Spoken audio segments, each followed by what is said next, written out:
Welcome to my home studio! And this is actually what my desk looks like.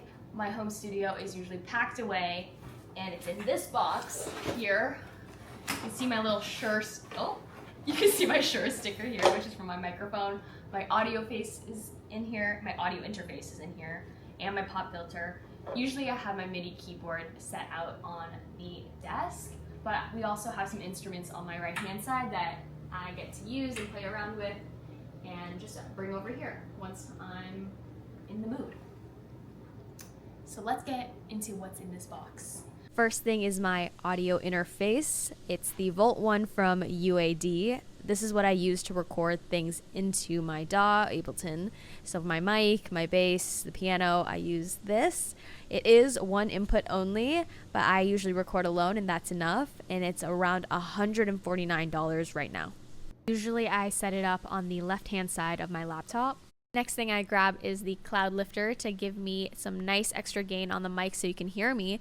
And I'm setting it up with the XLR cables. I got to plug it all in. I attach it to my interface.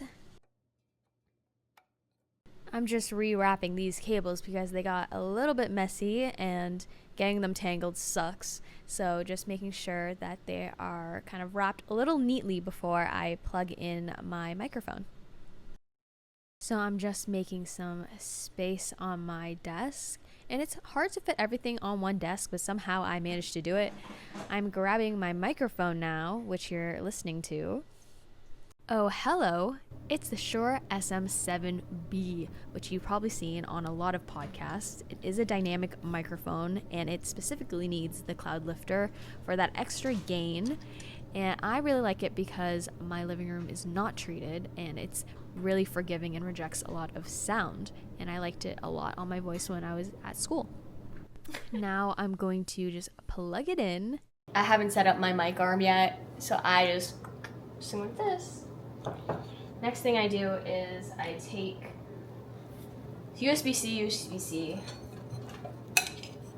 We're gonna plug it in, and the best thing is it doesn't need a power cord. It just runs off of your laptop, which I really like because it's one less cord. I'm plugging in my external monitor and then my MIDI keyboard to get everything set up. I'm using the Akai MPK Mini 3. It has kept up. I do wish the keys were a little bit more weighted, and I've had two knobs fall off, but you can just snap them back on and it's right back to normal.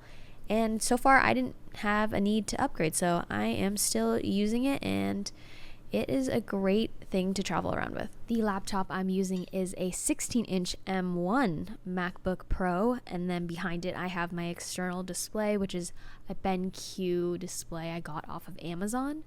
On the back of my computer I have an external drive. I believe it's 1 terabyte. That's actually really helpful. These are the headphones I'm using. They are the MDR 7506 and not the MDR from Severance. I don't own any studio monitors. I've mixed everything on these headphones within the last year.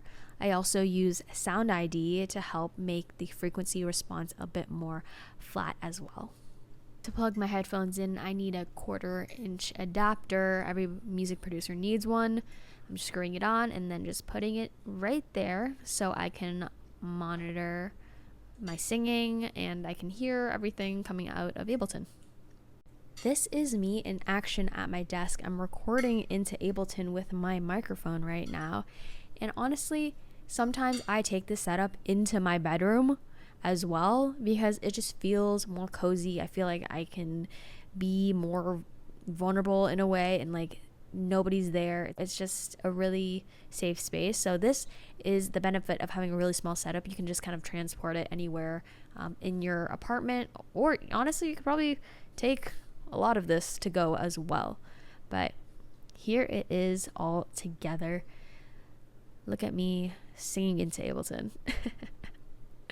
And that's it. This is my imperfect, kind of budget-friendly, easy to pack away setup. So once I'm done, I pack it all away into the little bin, and then I can edit and do whatever I need to do at my desk. So, you know, it's not the most aesthetic setup, but it works for me and I like it, and I have everything I need right here. Like, what more can I ask for?